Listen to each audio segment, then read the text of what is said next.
So I will call this meeting to order. So good evening, everyone. My name is Carl Granrath. I'm the hearing examiner this evening. The purpose of tonight's hearing is to allow me to receive evidence and testimony on the matters that are pending. I will make a recommendation to the county commissioners, and I do not make the final decision. So after tonight's hearing, I will be submitting my recommendation to staff within 2 weeks, and then they will forward that to the county commissioners, and staff will schedule that for deliberation with the county commissioners. So if you wish to give testimony, you need to fill out one of these sheets. I think everyone in attendance who wishes to speak has filled out one. If we end up with members of the public who are connected via Zoom, I will give you an opportunity. We'll check and see during the public comment period if there's anyone online who wishes to speak, and I'll give you instructions then about how and when to speak. So as far as a matter of procedure, first staff will introduce the applications, and then after that the applicant will have up to 30 minutes for their presentation for their application. Following that, we will allow members of the public up to 5 minutes each to give their testimony or any remarks. And then if the applicants wish to, they can have another 15 minutes for rebuttal to any comments that may have been made by the public or address any of the concerns brought up by members of the public. I would ask everybody speaking to come to stand at the podium, state your name and address, and direct all of your remarks towards me. And with that, if no one has any questions, we will get started with our first application, which is CUP 20-0012, Les Vater. And I believe we have, so we're going to have Zach starting off presenting that. Good evening. Planner Zach Carino for the record, presenting a request to establish a mini storage facility on a parcel in the agricultural zone. This case has come before you back in February 2021 for the first time. At that point in the process, we had just received information from the Federal Emergency Management Agency in response to a comment and video submitted by members of the public that showed observed flooding on site. Due to that, the project was continued at the February hearing to a future date uncertain. Since that time, we have consulted agencies, obtained additional information, and now it is being presented to you a second time. The subject parcel is located near the intersection of Interstate 90 and State Highway 3. It's located in a valley with 4th of July Creek, a Class 2 stream running adjacent to the parcel, and it is approximately 2 miles north of the Coeur d'Alene River, to which 4th of July Creek flows. And that is relevant because that has to do with the observed flooding on site. And I'll get to that in a few minutes here. The parcel in question is approximately 6.45 acres. As mentioned, it is in the agricultural zone. It's currently undeveloped. It does have a gravel area approximately 1 acre in size that is proposed to be used for the mini storage facility, which will consist of 2 buildings. Most of the parcel in the eastern portion will remain undeveloped. It is identified as a wetland and is slightly lower elevation than that building pad. You can see on this the natural flow of 4th of July Creek coming down the east side of that parcel, and the right-of-way for State Highway 3 is along the west side, and a lot of the observed flooding was along that west side, with the creek basically flowing down here towards this fuel station, which is located off the parcel south. And so that's the basic configuration and some of the issue that was identified and addressed in recent months. And so the zoning is a bit mixed in this area. Most of it's agricultural, some of it is commercial. These commercial parcels do have commercial uses on them. The fuel station is one. Up here, there's a restaurant and another fuel station. It's within the country land designation under the comprehensive plan. And that designation does contemplate non-residential uses such as storage facilities, fuel stations, etc. So this would be fitting right in with uses contemplated by that designation, and in staff's opinion, would not conflict with the comprehensive plan. This provides a good view of the topography. As mentioned, it's in a flat river valley with very steep terrain on either side here. You can see I-90 right north of the parcel here, and this is the natural flow of the creek. Next, I'll play a video showing the flooding, but what's important to note is that most of this valley is within a special flood hazard area identified as a floodplain by FEMA. The applicant has submitted with the application a letter of map amendment, a LOMA, from FEMA, indicating that the majority of this parcel is actually located outside of the special flood hazard area, above the base flood elevation for this valley here. And so that's important because what you'll see here, and I may have to click play here on that video, just at the bottom left. What you'll see here is the flooding. This is a video submitted by a member of the public. You did see this video at the last hearing. For the sake of the public, it's worth just rewatching, and you can see that flowing water along the right-of-way of State Highway 3, which is where this video is being taken from, and partially along the western parcel boundary here. This will need to be mitigated as part of this process of establishing the use if it were to be approved in order to prevent this type of flooding. Even though this is not located in a special flood hazard area, according to that LOMA, this is still a clear problem that could potentially create a hazard for people entering and exiting these parcels here from the state highway, which is the only way to access these parcels. Now, this video was reviewed by FEMA, and they were able to comment as a follow-up, and they did determine that a letter of map revision would not be necessary. They had initially indicated that it might be. That was one of the reasons the hearing was continued. We also reached out to the Idaho Transportation Department, which has jurisdiction over the right-of-way, and they indicated that they would want to review any engineering plans that were submitted as part of a future site disturbance permit. This is just to compare FEMA's information about the floodplain. This is their FERMET, which is just a map depicting the delineated floodplain. This is zone AE, meaning base flood elevation is established. And on the right, you see a map prepared by the applicant showing the site plan with the areas that remain in the special flood hazard area when the LOMA is taken into account. And so the vast majority of the parcel is not in that special flood hazard area. This is something that staff has analyzed in detail and created some mitigating conditions for to try to address this, and I'll get into those. But first, I want to go over just the proposal a little bit more. There are two buildings proposed. It's going to be within a fenced area, approximately 1 acre in size, adjacent to the highway. Access will be gained right here on a new approach. This currently doesn't exist. That will have to be constructed in accordance with the encroachment permit by ITD, and so they'll review all plans associated with this. And as part of that construction, the applicant's going to need to do site disturbance activity in this area to ensure that the water does not flow along the right-of-way, but instead follows its natural course of the stream.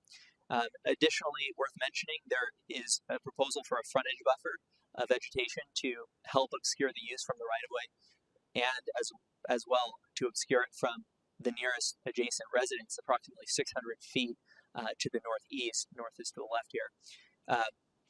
And that would help ensure that the visual impact of this is minimal. These are some photos of the site that were taken in winter. The left two photos show two angles of the building area. It's essentially flat and surfaced with gravel. It is the highest elevation on the parcel, above that base flood elevation. The top right shows the area of the right-of-way that was flooding in that video. So this is what it looks like in winter before snow melt. And then the bottom right shows the area that is going to remain undeveloped. As you can see, the parcel is mostly flat, although there's slight elevation difference between the west side, where the building pad is, and then the east side, which is where the creek flows down this way here. So in addition to the original agency comment periods and public comment periods, we reached out again to certain agencies to get follow-up comments, primarily FEMA, but also, as mentioned, ITD, as well as the Idaho Department of Water Resources. FEMA concluded that while development would not be subject to further requirements from them, they did caution about the observed flooding and urged staff and the county to take into account that flooding when approaching a permit for this site.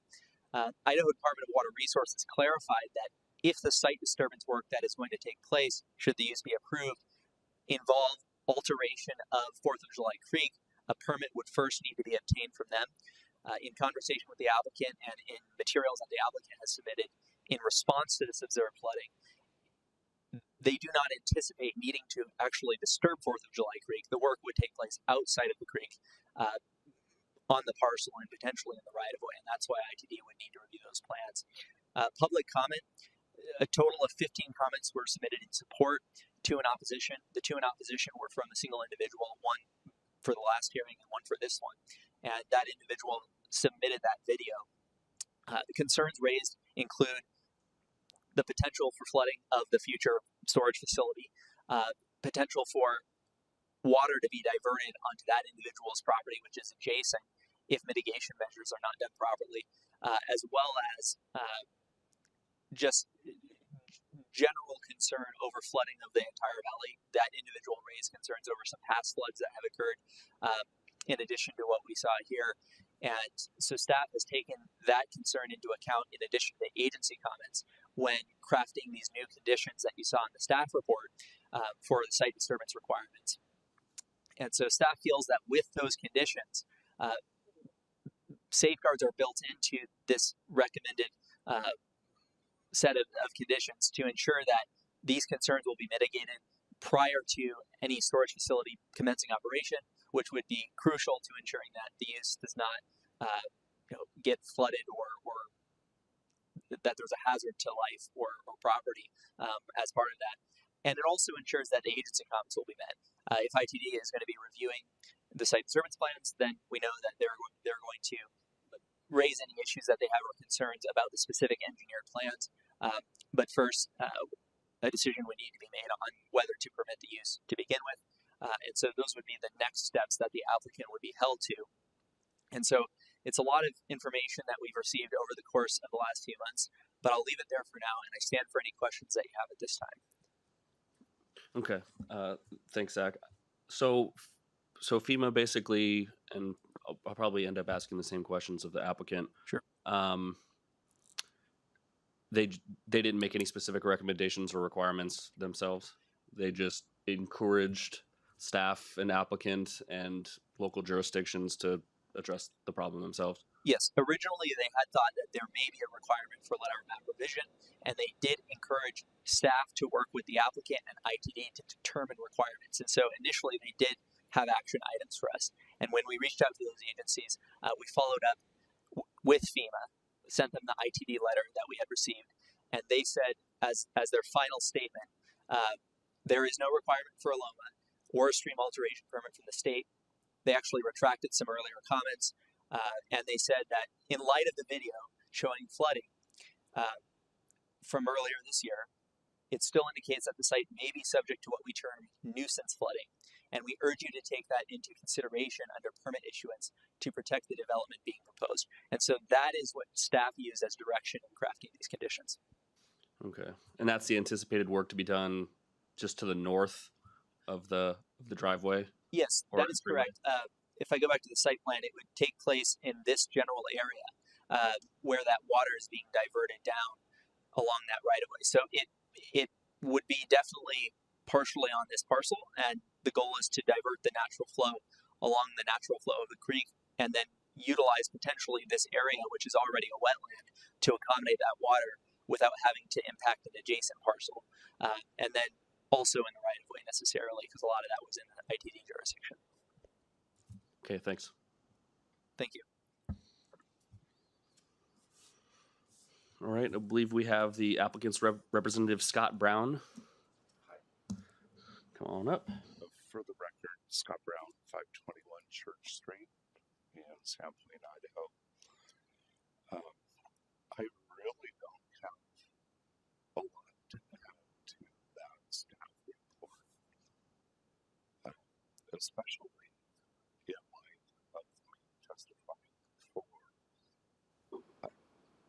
6 months ago, other than to point out that we have exceeded every standard that regulates a mini storage facility. Every single one. Setbacks from wetlands, setbacks from the creek, setbacks from the highway. We have volunteered to fix stormwater issues that have existed for decades, and we intend to do that. And so, despite being run through the ringer twice, so to speak, I guess the positive that came out of that is now every agency has looked at it twice. Staff has looked at it thrice. And in none of the comments have we had to amend our original plan. I attest that too. We did our homework.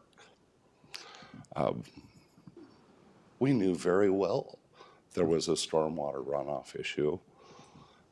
In fact, there's a valid pending permit for a site disturbance that once I started, I told Les, hold off, we can make it better.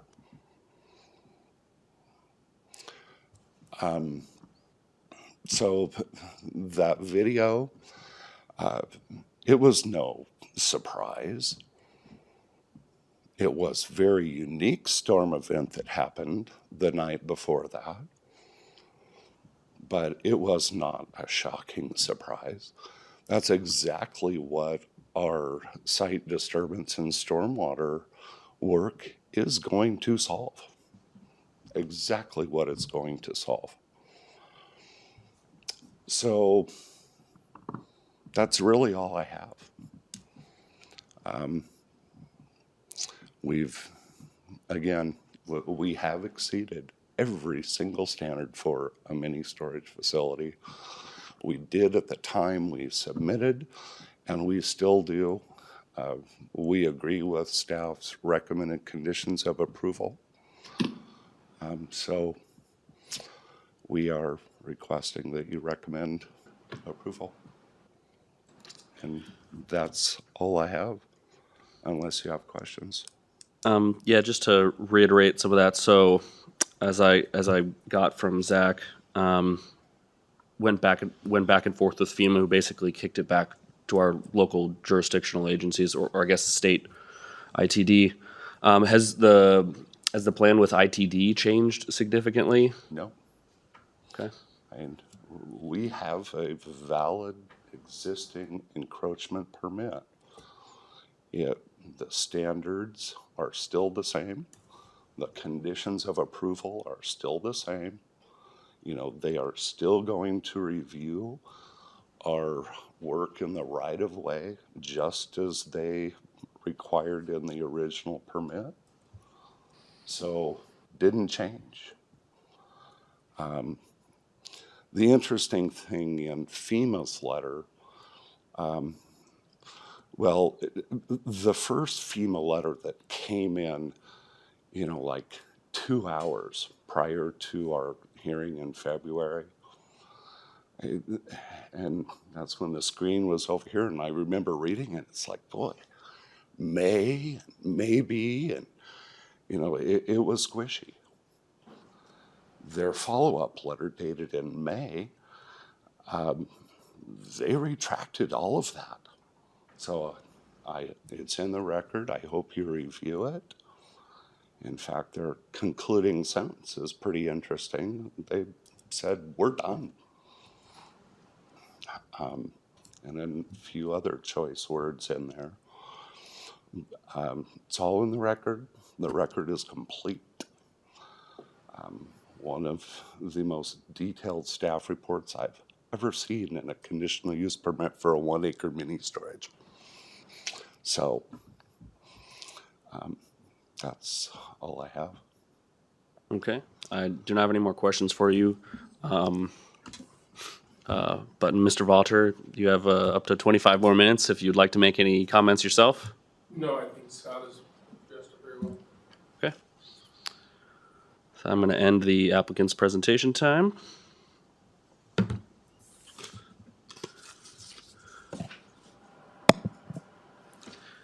So we have one may wish to speak and one wish to speak opposed. I have Nancy Henderson. Will you please come up to the podium if you wish to speak? Can I ask him something? You can make some statements and ask me some questions, Okay. and he'll have an opportunity to respond to them. But any statements and questions you have, direct them towards me, please. I just wondered if he had received my photos, that's all. Okay, I'm sorry. Is that right? Okay. I have a photo here. It's 2/8 in 1996 of what can happen. This is right. I tried to get it to him. I emailed this, but I don't know whether he received it. This is where it did the I-90 just east of me, tore out the highway. Yes.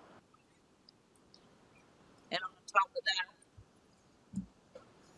Rose Lake at Bull Run was totally flooded. 4th of July Creek had a foot of water, and the gas station that Les Vonter used to own. And the flow over that area was probably what I could see. It's before they put that 50 loads of gravel in there. More than 50, but I counted 50. That had waterfall for about 2 or 3 days going down the steps in the back of there from this flood. My whole field was flooded. I put a stake how far it come up in my field. And my house was supposed to sit 17 feet, the floor of the garage, 17 feet above the 100-year floodplain. I don't think that's true, maybe 8 feet. But, and I'm not sure about that either. But then I have, and that nuisance flooding that Susie was talking about, yeah, and it won't maybe, it could be in the next 5 years be more than nuisance. And then I had some pictures of a flood on March 17th in 2017. I believe that was where the creek had torn out the culverts. And that was a different flood than you just seen on my video. And that was in 2017. I have that video. He had one of them. I don't know whether he showed it here or not. And then I have a picture, which I don't know whether he received, of my porch. One side it's about 31 inches. The other side it's 32 inches from the ground. It's on pillars this big. The whole thing was just nothing but snow. Up on the porch and all the way out. Now, if that would have melted in that length of time, we would have had the flood of 95 and 96 and 97 again, or 95 and 96 again. But that year, it did not melt quick. And you think about it, we got 4th of July passed and all the snow on there. When it melts, it all comes down through that creek. And I don't believe that there's any way they can stop flooding to go across there unless they would put up huge berms. And then that water would come back my way. And the creek has not got much of a bank where it flowed over into the road. What do you call them things? The floodplain? Well, over into the culvert area and washed all that culvert out. And then I just took a picture of my porch. I don't know whether he got it, but it was today, and it showed what my porch looks like and how far it is off the ground. It's about this far off the ground. So any of that is going to impact that place because it's going to go down the creek. And the creek has filled up over the years since it was actually, the bridge was built in 62, and I guess they close, the I-90 was where it went through there. I think that was in 60. And the creek has filled up a lot since then. And when they were doing this, they did mention in the, about this when they did this, all this, they said the creek would eventually fill back up again. A lot of it has. So that doesn't help anything. And, see. I don't know what, I forgot about that. What, the terrain and places, and now, I also took a picture of the creek today that has, it had 7 beaver dams in it about 4 or 5 years ago. I cleaned that much out on this side of my thing. There was one on his property and 6 of them on my property. And I couldn't get to some of them because the water was flowing too deep. And one of them, the biggest one, there's a hut here where the beaver were. They're all been trapped. And down there was their first big dam, was the one that still exists right now. And if those had been out, and a one just this side of that dam, which they make a temporary one, if they hadn't have been there, that flood would have been worse this year. And I did it, I sent him a message of those because I couldn't get my iPhone to work, so. Okay, that is the remainder of your 5 minutes. Pardon? That's the end of your 5-minute comment period. Mr. Hearing Examiner? Yes. If we could please have a copy of that image, you can send it to me. Okay, It's just so we can keep it for our public record, since that was introduced tonight. yeah. Well, it was in the magazine. Okay, so thank you. And Sherry Crist, do you wish to speak? Yes. Yes, I'm Sherry Crist. Move it to you. I am Nancy's daughter, and I have lived with her for about 15 months back in 2011 to 2013. 2012 to 2013. Previous to moving in with her, because I moved here from Illinois, I visited every summer and once time in the winter for the last 10 years before. Almost every time I visited, it actually depends on the time of year I come. But I remember one year in June, her pasture, she has 12.94 acres, I believe, was flooded about 1/3 up from. Hey, Ken. The creek. At that time, she had horses, and of course, they didn't stay in the water; they would go up to dry ground. But another thing, the snow does get very deep there. I have seen flooding, like her videos show and her pictures show. Not particularly those, because I wasn't here then. But I do oppose having anything built on this property, because I think it's going to push the floodwaters over on to her property, making it a very big nuisance. And it will be hard to keep the resale value of the property with that. And that's all I have. Okay, thank you.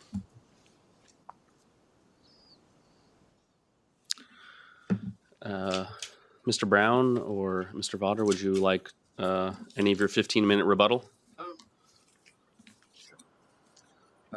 For the record, Scott Brown again. Actually, hold on 1 second. We should see if any of those people online are members of the public. My apologies, Mr. Brown. Sure. Thank you. I should have brought that up. There are 3 people on Zoom. Do any of you wish to speak at this time? Heather, Lawrence, Ken, I can unmute you. There you go. Go right ahead, Ken.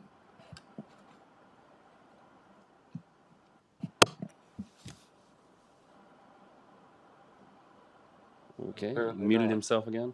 He's Do muted they have the himself. Ken, chat? did you wish to speak? You're muted at the moment. Or Lawrence or Heather? It's possible they're here for the second. Apparently not. So I think you're fine to go forward. All right. Mr. Brown, proceed, please. Yes, Scott Brown. Well, we're all in agreement. This area has had flooding. Interesting thing to point out is in that latest video that you'll see is the actual 1 acre where we are proposing to build wasn't flooded. It is the highest elevation on the entire site. It may even get a little higher, depending on our engineering plan. So, yes, that stream has overflowed, and I'm sure Nancy's field has flooded. If you look at how much creek is on Nancy's property, of course it's flooded. What is important to know is that per code, it's our responsibility to protect our construction site and our actual facility site from flooding. The rest of our 6.5 acres, darn right it's going to flood. It'll probably flood more. That's the intent of what we will be designing in our engineering plan, is to get the flooding out of the right of way and put the water where it should be, which is downhill. We had a very detailed topographic analysis done. If you study it, you will see why that ditch is flooded. There are a couple areas that are lower than the creek. Why they were constructed that way by ITD, don't know. But what we do know is everything else is below grade of where we are proposing to develop. So that's all I have. Okay, thank you. Thank you. I'm sorry you were limited to 1 5-minute period. I don't believe there's any other members of the public that wish to speak on this.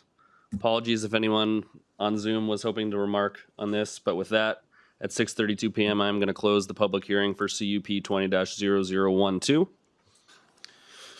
And we are going to, as a reminder from the beginning of my presentation, I'm going to write a recommendation to your county commissioners, and it's going to go in front of your county commissioners for deliberation. Can you repeat that for her? Recommendation to the county commissioners. Yeah, you can go ahead and get it set up for her. So as a reminder, it will go before the county commissioners for final decision. And we can go to that meeting. That is my understanding.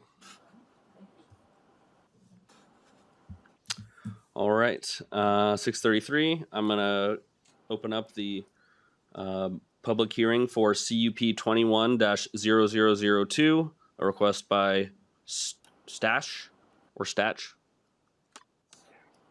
Oh, apologies. Stack Construction Company. We have Levi here for the presentation, so go ahead, take it away. Thank you, Mr. Hello? Hello, is this thing on? Yes. Oh. Thank you, Mr. Heron Examiner. Levi Basner, planner for the record, here to present case number CUP 21-0002, a request for a conditional use permit to operate a mini storage facility, the applicant being Stack Construction Company.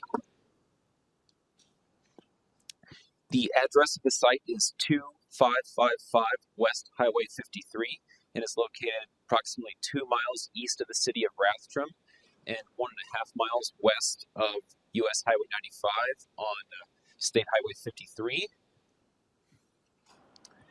The parcel is 11 acres in size. Legal description is Tract 25 of Panhandle Village.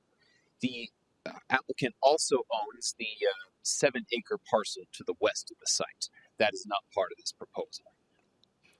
The site includes an existing commercial structure that was the former location of a bar and restaurant, now closed. I believe it was known as Charlie's Acres before.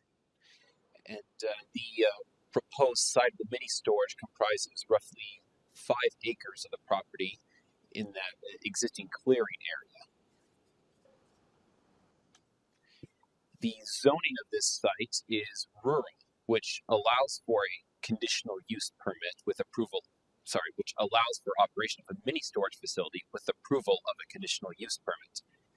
The comprehensive plan designation is suburban, a designation that encourages development in areas that are largely already built up and promotes development that supports existing residential development and economic development that supports existing community areas.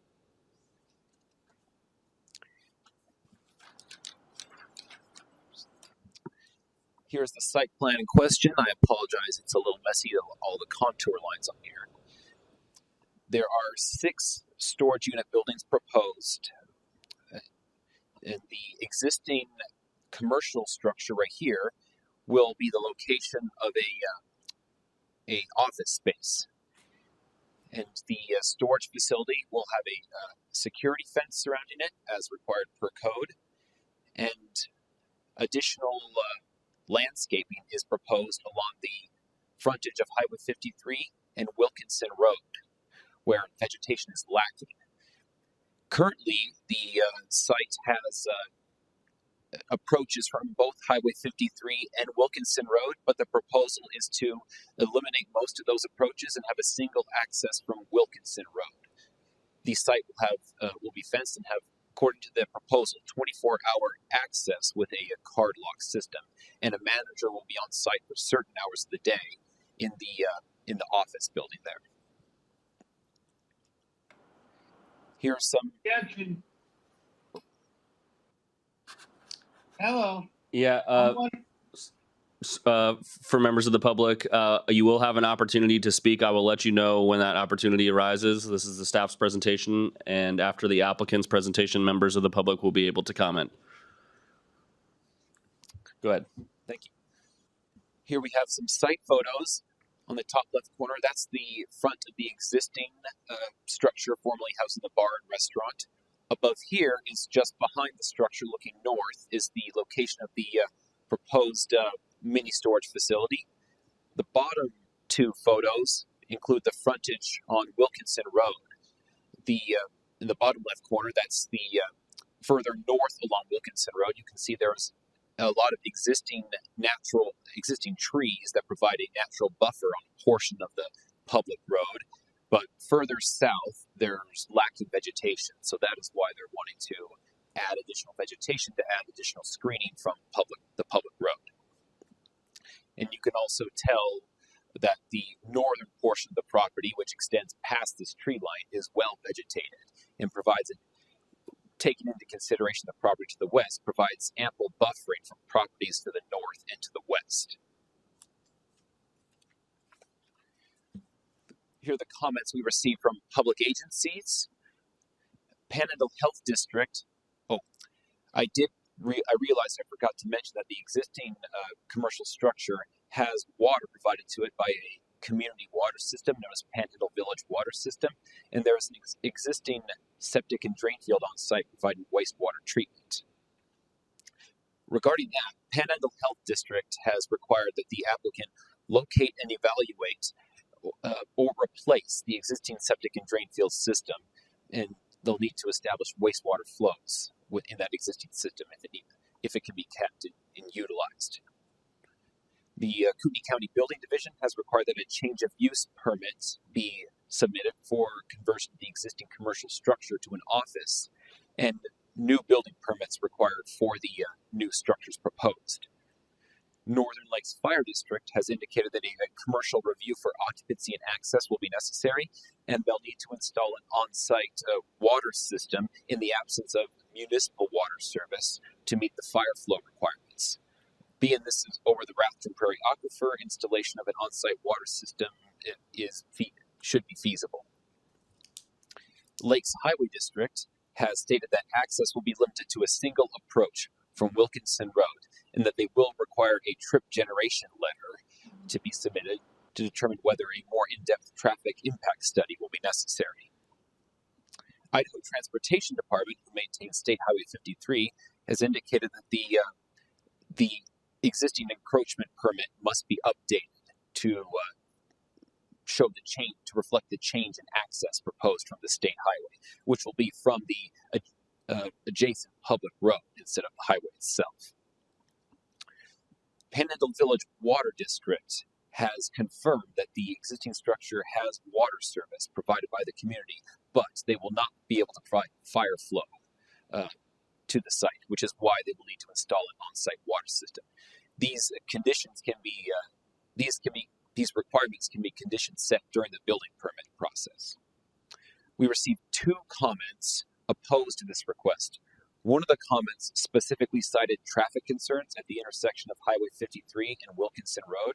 It should be noted that there is an existing business known as Coeur d'Alene Asphalt that also uses the intersection for access. The ITD has not cited any specific traffic concerns, and the applicant will be required to address any concerns Lakes Highway District has as far as traffic goes. Through all this, staff has determined that the proposal complies with the performance standards for mini storage facilities, that no adverse impacts will be generated from this use, that it is compatible with the existing area, and that although that additional improvements for wastewater and fire flow might be necessary, these can be met during the building permit phase, and we've determined that site facilities are overall adequate to serve the location. I stand for any questions you have.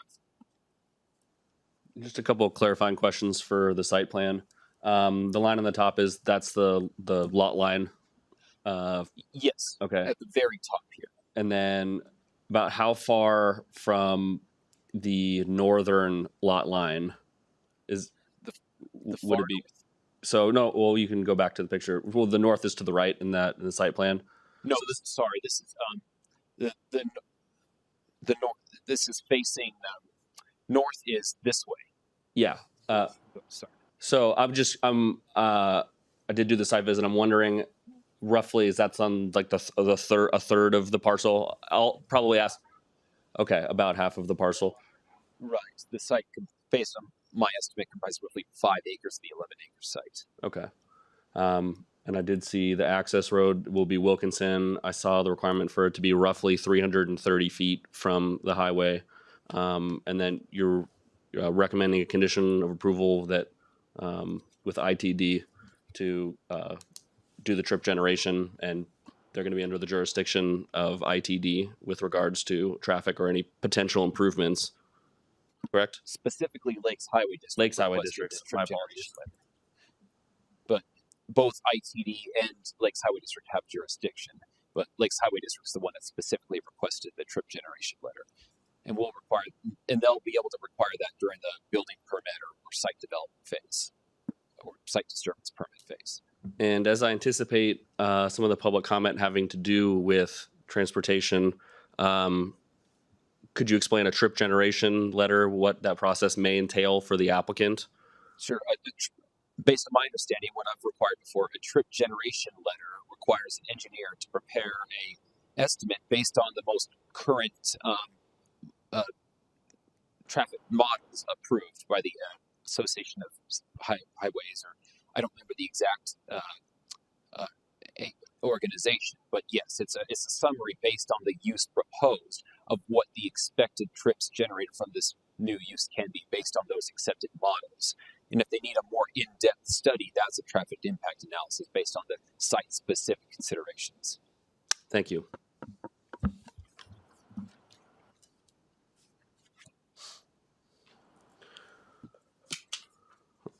All right, Corey Stack, applicant. You have up to 30 minutes to make your presentation. My name is Corey Stack. Address is 3329 Stack Road. You really have to get right down on the mic. 3329 Stack Road, Coeur d'Alene, Idaho. He explained it pretty well. I would just add, let's see, where's the pointer?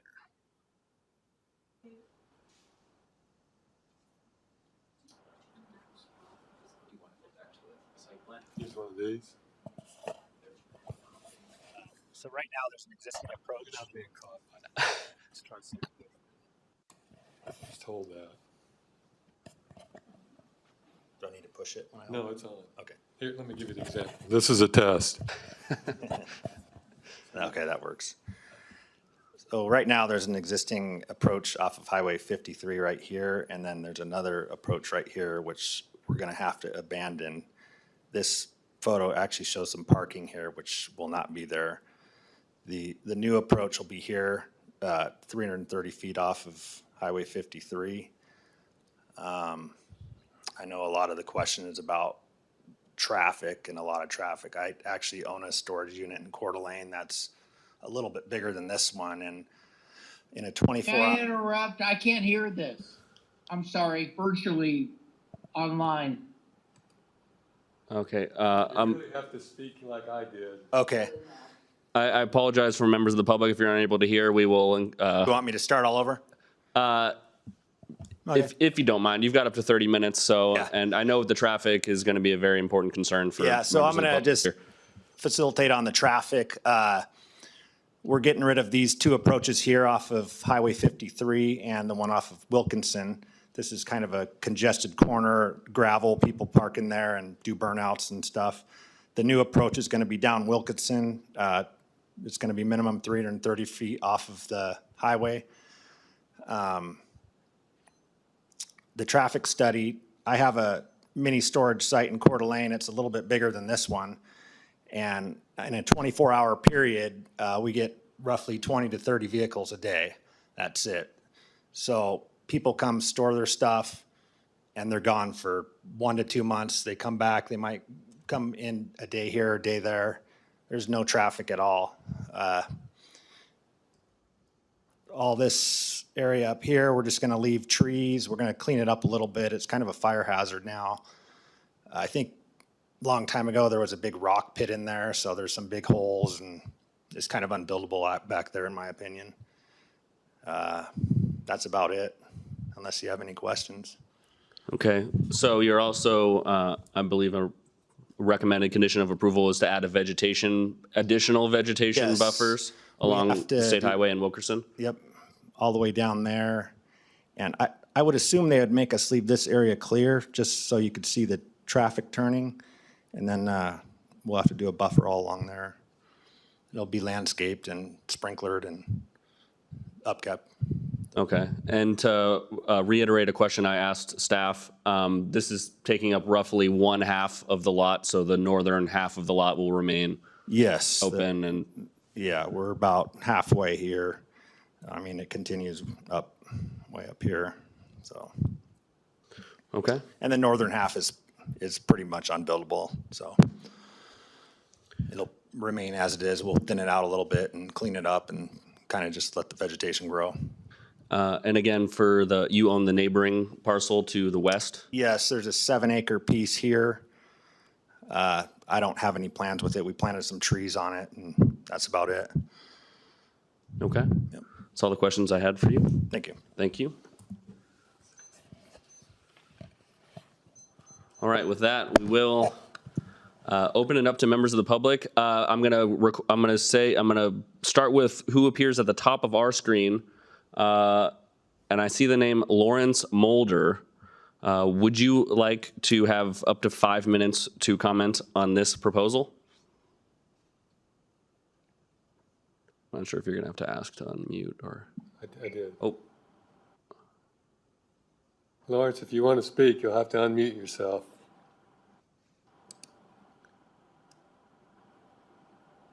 Lawrence, if you would like an opportunity to comment on this application, okay?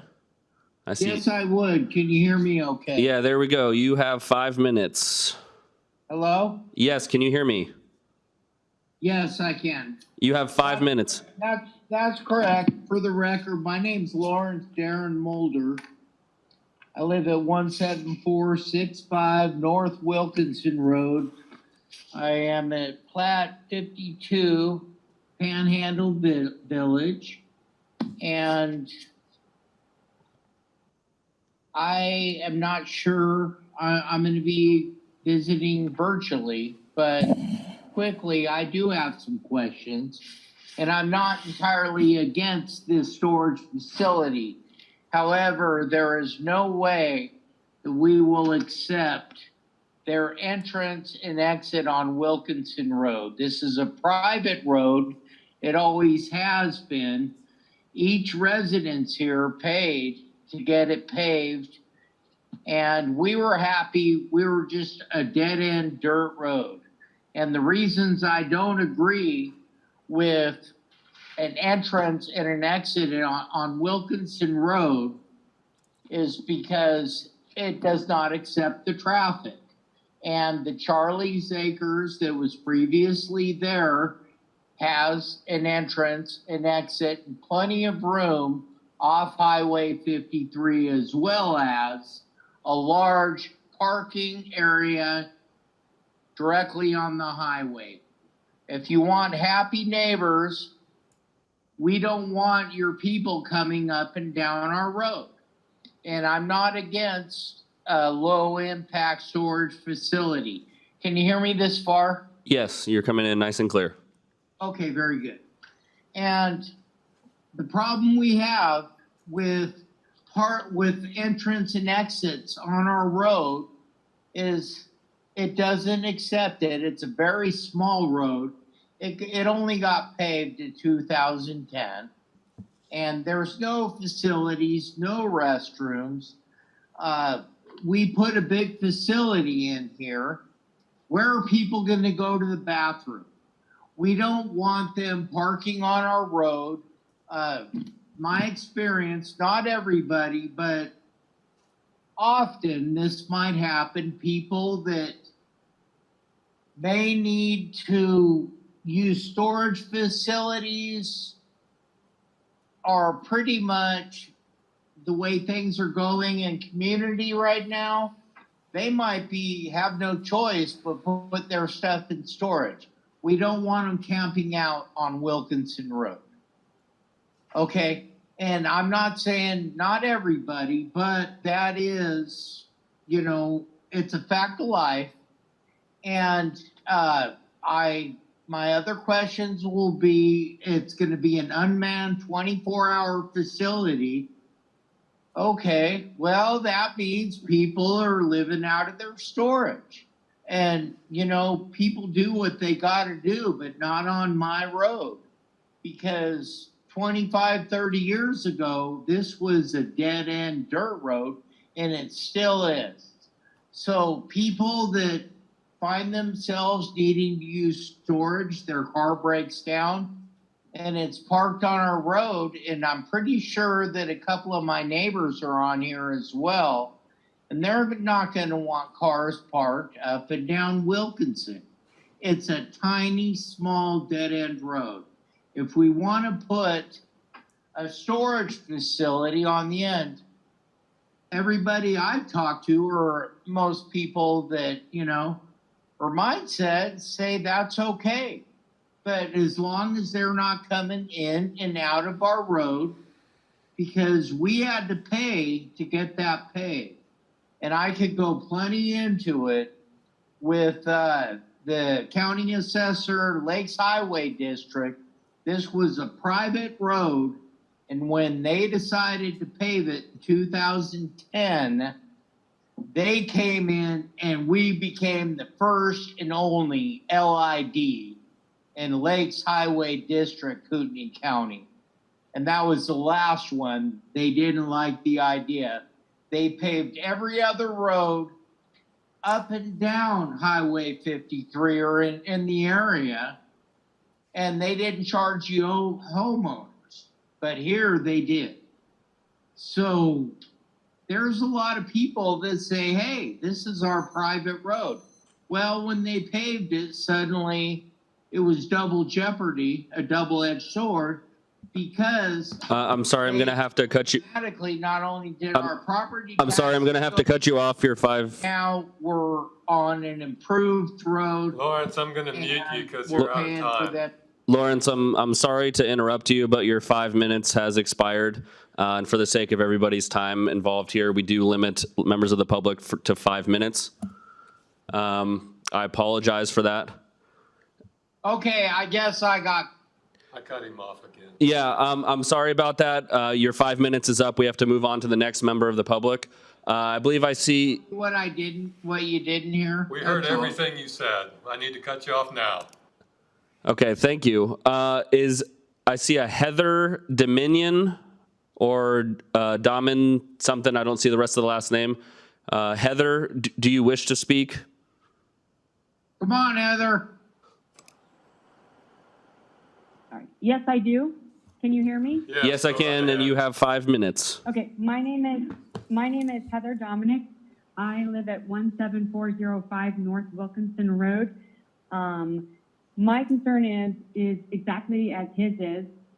We are all in favor of having a mini storage, but the idea that they have it opening up on a private road that, again, that the homeowners paid to have paved and have maintained, a lot of us have an issue with that. First off, we have children that are on our streets.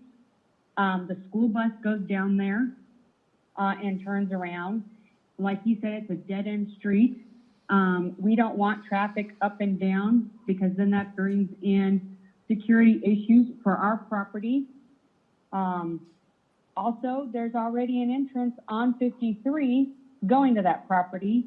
And as my understanding is, the address for that property is whatever the number is, Highway 53. It doesn't technically have a Wilkinson Road address.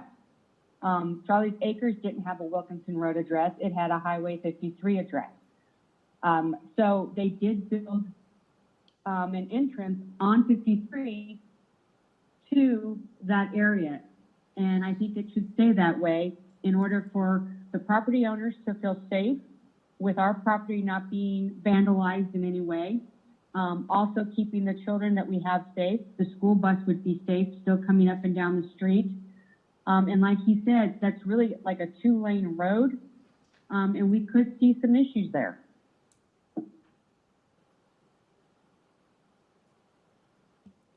Okay, is that the remainder of your comment?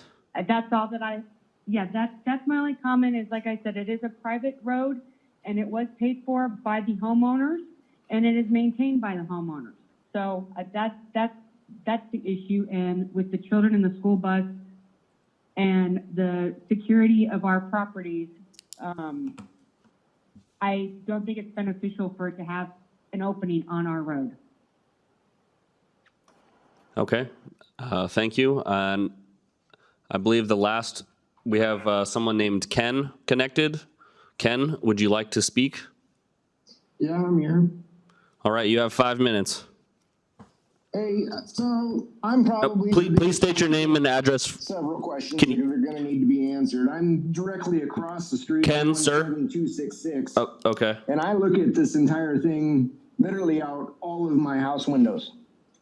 So I also am totally against the idea of a Wilkinson turn-in, for one, being that it is directly across from my driveway, and it's going to end up being my driveway that everybody turns around in.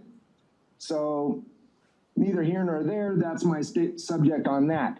I look at the plot map, and I'm really kind of raised some eyebrows. I've talked with Corey, and we've hit it off real well, and I understand a lot of the planning that's going to go into this. Vegetation wise, I'm a little iffy on what vegetation is going to be done, especially towards the north. There's a lot of trees that are already there that they've already been going in and taken out, but there hasn't really been any talk about what their ultimate plan is other than cleaning it up, so the long term is a big concern of mine, especially with the other 7 acres that's going to be used to the west side of it, which is totaling 17 acres of basically nothing but storage. So that's a huge one. I also knew nothing about both double dry wells going in directly across from my driveway. So I think there's a lot that's going on Wilkinson right there, and it doesn't really tell you a whole lot. There's a block retaining wall that's going in, and there's really no specs as far as I can see other than it's 8 feet tall, what the setback is. So I would like to know what that is. I'd also like to know what the planning is for lighting and such, because especially if this is going to be 24-hour, it's a dark road as it is, and I'm definitely not going to be the one that's going to sit here and stare at lights 24 hours a day either. So I'd like to know a little bit more about what the proposal is from east looking west on Wilkinson. Would be my biggest, what if, whatever. But I also am in total agreement that there's already 2 turn-ins and a huge access on 53. The property is already being divulged as a Highway 53 address, and the long-term effect of, this is just the beginning stages of what's going to happen. So I'd like to know a little bit more what the long-term is to expect. We have security issues. Please do not comment outside of your allotted 5 minutes, Lawrence. Your opportunity to speak is up. Ken, Okay, thank you. Ken, one more time, can you state your name and address for the record? Ken Stewart, 16266, North Wilkinson. Okay, thank you. Do you have any other comments you wish to make? I'd just like a little bit more knowledge as far as what the plan is going to be. Like I say, I've only talked to Corey in person a couple of times when he's over there. They've already done a lot of work to this property prior to this point. I could literally walk out my front door right now and show you a picture of what this property looks like. And let me tell you that it's nowhere near the vegetation that they're talking. There's definitely towards the north, there's quite a bit of just lodgepoles, scrap tree, which is fire hazard for one. But where they've opened up, it's like blinding daylight coming through the trees. So vegetation wise, if you want it to look good, it's going to have to be planted a little bit better with nicer stuff. I don't know if you're doing arborvitae. I don't know if you're just leaving some of the existing trees, whatever the sorts, but especially if you're doing a huge driveway as a turn in, there's a lot to be talked about right there.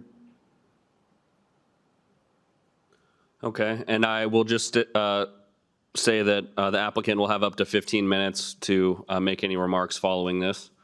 So perhaps he will be able to answer some of your questions.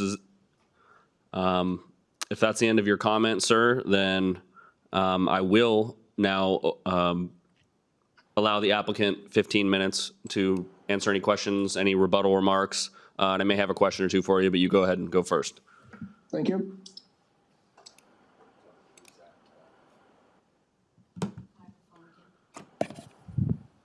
Thanks, I was muting people. As far as Wilkinson being a private road, Lakes Highway District is making me abandon the approach on Highway 53. It's one of their requirements. And there is an approach on Wilkinson right now that services the bar that's there. But however, we have to move that more north away from the intersection there. So that's the reason we have to go off of Wilkinson. In my opinion, I believe Wilkinson is a pretty good road. It's, like he said, it was paved in 2010, so it's a fairly new paved road. It's 2 lanes. There's about 20 to 25 houses on it right now. It does dead end at the other end, but I think it could handle it real easily with no problem. We're going to be using, most of our units are big units, so it's geared more towards people with boats and RVs. So it's not going to be, people just trying to store their junk and going in and out all the time. So it's geared more towards big equipment and people that are there just to store their toys. And they're not going to be parking there and sleeping there and all that stuff. There is going to be 24-hour security. It's only accessed with people that have the key fob. We monitor it. Like I said, the facility I have now, a couple times there has been people going in and out a lot, and we talk to them, and we've kicked a couple of people out. We make sure we have good clientele there. The lighting, it's going to be all downward lighting. It's going to be a nice facility. Right now, I've owned the property since the middle of March, and people go there now. I've called the cops a couple times. People go there and put their camper there. They camp there. It's pretty bad now. I think with this facility there, it'll really clean all that up and there won't be any of that.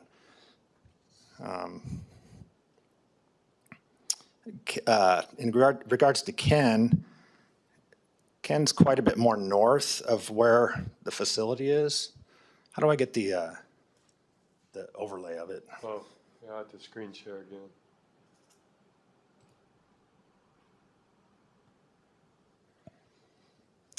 Like I said, the facility will be on the southern half of the property.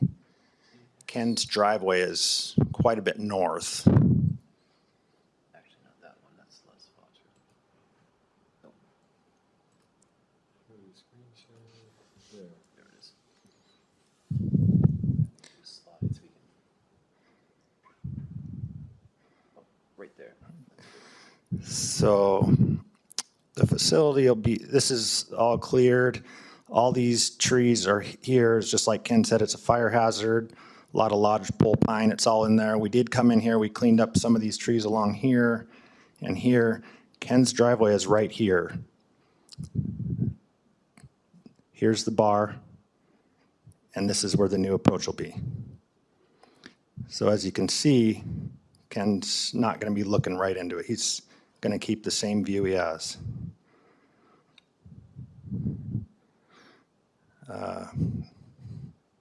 Do you have any questions?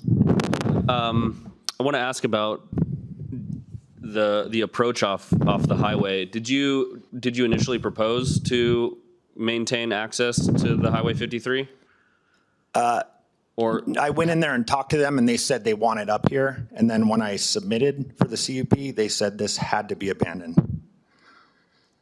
So that's one of their conditions of approval? Yes. Okay. They wanted. No way. They wanted both of these abandoned, and we have the letter. So, I mean, I would like to keep it on 53, to be honest with you. I mean, there's no road limits or anything off the highway, so it is easier. But it would be more dangerous getting in and out because, you know, I think the speed limit's 45 or 35 there. So you come out here, and then you just wait at the intersection to go. As far as Coeur d'Alene paving, I think Levi said that was at the same intersection they access over here. So.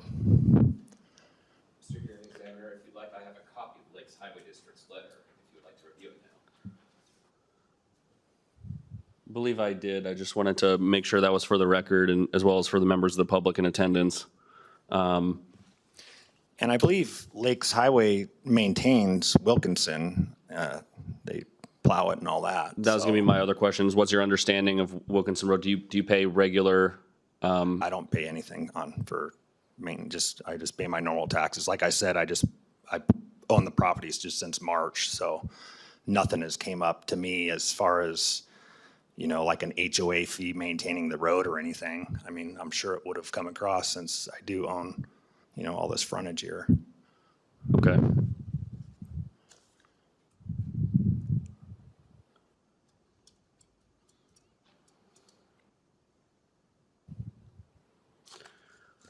I believe that's all the questions I have for you. Okay, thanks. All right, with that, at 7:08 p.m., I will close the public hearing for CUP 21-0002. The defense. As a reminder to any members of the public who are still here, I will be writing a recommendation that will be going to your county commissioners, and this application will be put in front of your county commissioners for deliberations. Objection. I'm sorry, sir, but that is the conclusion of tonight's public hearing. I hope you all have a wonderful evening, and with that, we'll close it out.